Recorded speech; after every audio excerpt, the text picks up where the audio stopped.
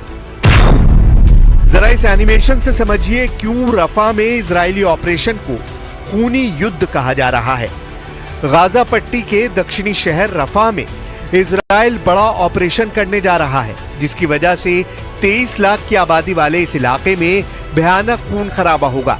यहाँ हमास के लड़ाकों से ज्यादा आम इंसान मारे जाएंगे।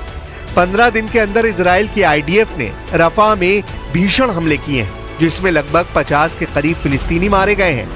अब रफा में दुनिया वो खूनी मंजर देखने जा रही है जिसकी कल्पना करना भी मुश्किल है। चीन बेशक हमास और फतह के बीच समझौता करा चुका हो, लेकिन जमीन पर चल रही जंग में इजराइल को हराना जरा भी आसान नहीं है। गाजा पट्टी में 35,000 से ज्यादा फिलिस्तीनी मारे जा चुके हैं। हमास के लड़ाके अभी भी इजरायली सेना पर गाजा पट्टी और रफा इलाके से हमले करने में जुटे हैं। सुरंगों का नेटवर्क अभी भी मौजूद है जहां से हमास के लड़ाके हमले कर रहे हैं। अब सवाल उठता है कि 200 दिन की जंग के बाद भी हमास अभी तक इजराइल के सामने घुटने क्यों नहीं टेक रहा है। इसके पीछे है हमास के वो नेता जो आखिरी सांस तक इजराइल से जंग करने पर आमादा हैं। हमास फतेह एक साथ, रफा में डबल अटैक। हमास के जिंदा 4 टॉप कमांडरों की वजह से गाजा युद्ध लगातार 200 दिन से चल रहा है। हमास का शीर्ष नेता इस्माइल हानिया है जो अभी तक जिंदा है। दूसरे नंबर पर याहिया सिनवार है जिसे खान यूनुस का कसाई कहा जाता है, जो सुरंग युद्ध में बेहद माहिर है, वो भी अभी तक जिंदा है। तीसरे नंबर पर मोहम्मद दईफ है जो हमास आंदोलन की सैन्य शाखा इस अल दीन अल कासम ब्रिगेड का चीफ है और अभी तक जिंदा है। और चौथा है हमास का नेता खालिद मिशाल जो हमास की विदेश में राजनीतिक ब्यूरो का प्रमुख है, जो जिंदा है। अब देखना होगा रफा पर इजराइल के बड़े हमले से पहले हमास और फतेह गुट के लड़ाके इजरायली कोहराम को रोक पाते हैं या नहीं।